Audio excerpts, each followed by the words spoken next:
Ayan, hello mga moms. Ayan, it's another day. And for today's video, I'm with Rhea Filingera. Ayan, one of our best in baking and cooking. Now, when it comes to cooking, kaya naman magkakaroon kami ng mini game.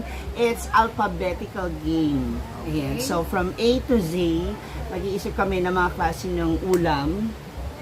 May ulam ba na Z ang letter? O, diba? Nasa Z na siya kaagad. Wala pa kami sa A. So, nag-iisipan natin yan. So, kung wala, pwede naman natin ipas yan. So, from A to Z, ang ating gagawin. So, para sa yung sasagot, syempre. Ayan. So, simulan na natin. Tapos, kung may alam kayo, you can also comment down below if ever na meron kayong alam or hindi namin nasagot. So, why na? Para mas maganda, meron kayong participation, di ba? Okay, let's start with letter A. Adobo. Oh. Parang nahihirapan ako bigla. Parang nahihirapan ako bigla. Ano ba? Ampalayang gisado. Ano pa? B. Balbakwa. Oh. Binagoongan. Very good. C. Ayan, nag-start na. Parang ang dami, meron ka mga ikakat na part nito na medyo matatagalan tayo sa pagsagot. C. Chicken curry. Ayan na naman, chicken. Chicken adobo. Basta may chicken. D. Dinuguan. Dinakdakan. E. Ano ba? Enehaw. Eggplant. Ayan. Eggplant. Ano nun sa eggplant? Sa bagay food siya. Ebon. Kasi sa sa Kapampangan ng ebon is itlog. Hindi, ensalada. Ensaladang talong. Ayun. F.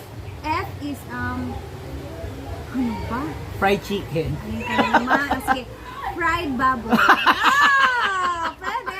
Kayo guys, comment down nyo kung ano meron. G. G, galunggong na sinabaw. Galunggo. G. Ginataan. Pwede. H. H,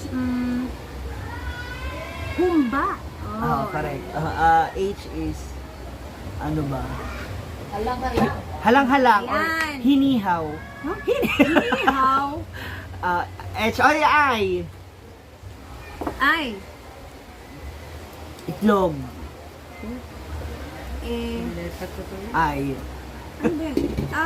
I pala rin kanina. Ay. Letter I. Wala akong isip. Isdang tulingan na Oh. pinirito. Wala. May tawid lang. J. J. Jackfruit. Ulam na eh. Ulam. J. Jumbo hotdog. Oy. Ay. Bilis. J. J. Wala man isda. Jam man.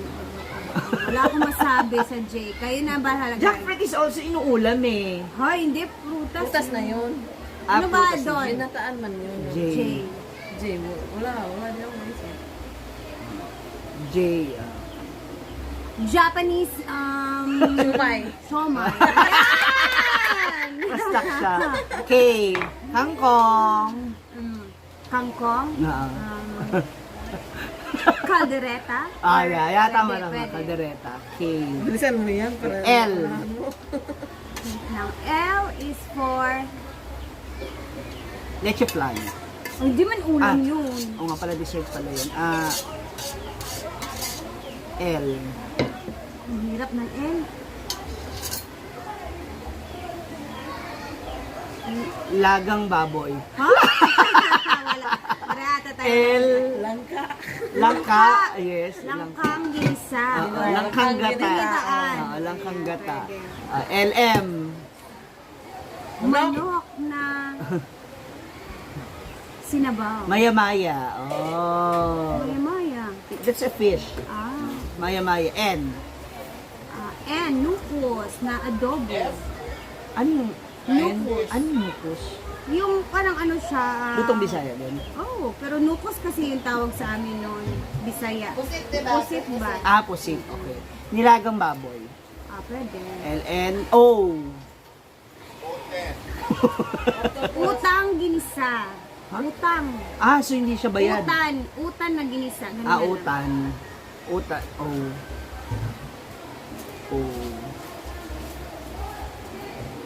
Ano bang O? Okoy! Pwede. Oh. Okoy. P. P. Ano mo na? Pritong Pritong baboy, pritong isda. P. Ano bang masarap na P? Piningahan! Pwede. Alam mo, PQ. Well, quail egg. Quail egg. Quack up. Quack, quack. QR. Relleno. Pwede. R. Ano pa ba yung R na ulam? Relleno. Ano? Rellenong bangus. Oo, anong R sa'yo?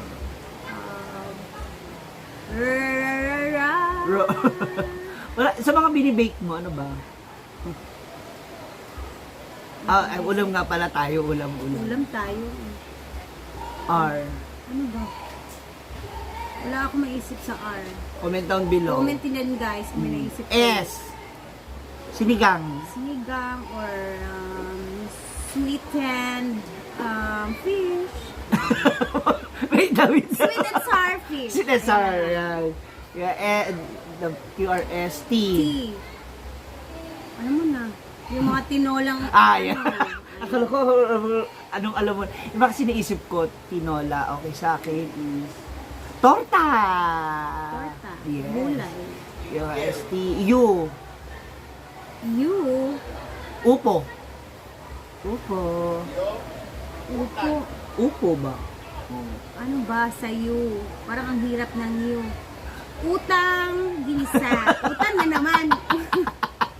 Di sa medyo. Yung mali kasi pala yung kanina. Mali pala yung ito yung tama. Utang na ginisa. Diba? or Depende ko taga saan ka. ensalada. Depende ko taga saan ka sa spelling. Yung mga basic lang kasi na ano natin. UV. Vangos. Ha? Bakla pala yung vangos. Bakla. V. Ano bang V? Vegan food. Pwede. Bala ka dyan. So ano sa akin, Valenzuela food? Venezuela food. Vegan. Yeah, W. Ba yung vegan food, mga gulay yun? Yeah, iba-iba, marami rin naman.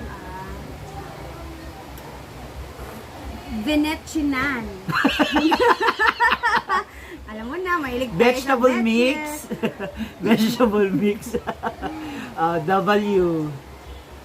Ano man W? Ano bang meron sa W? Ano mga W? Hindi ka tayo mahihirapan sa W. Parang wala man W.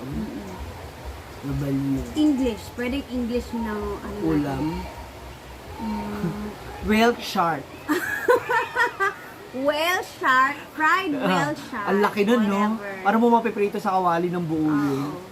W. X. Wala man. Naku, wala nang ulam na X. Pag X, ibig sabihin panis na. Oo. Y.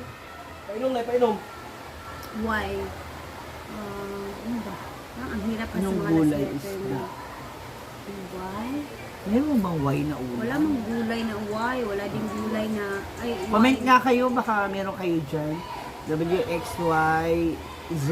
Siyempre wala rin. Wala talaga. Hindi ko naman pwede mag-zebra. Zebra na ano. Hindi naman na ulam. Kaya nga mga Ano ba? Z. tayo. Z. Z. Wala kasi mga ingredients din na parang Z. Meron ako. Ano? Zitsaron. Ay! Ayan. Ayan yung mga aming napili. Sana meron din kayong mga naisip. I-comment nyo lamang po Kaya yan nga, sa tulungan baba. nyo naman kami guys kasi nahirapan talaga Nabigla ka. kami sa portion Tinan mo ha, sa hilig rin niya magluto ha. Napapaisip din siya kung ano yung mga alphabetical foods natin. Anyway, sana kayo din. Sana kayo din makapag-comment kayo dyan sa baba kung ano man yung mga naiisip ninyong klase ng ulam. No?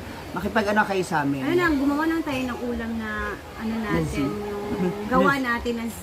Talaga. Ano mo yan? Assignment mo. Sariling ano natin, recipe. Assignment Para mo may yan. Z naman, tsaka Y, tsaka ano pa yung sa X. W. W, X, Y, Z. Ayan. Wak-wak mo. Wak-wak na ginisa. ulam. Yung wasak-wasak na kasi siya. Wasak-wasak na ulam, no?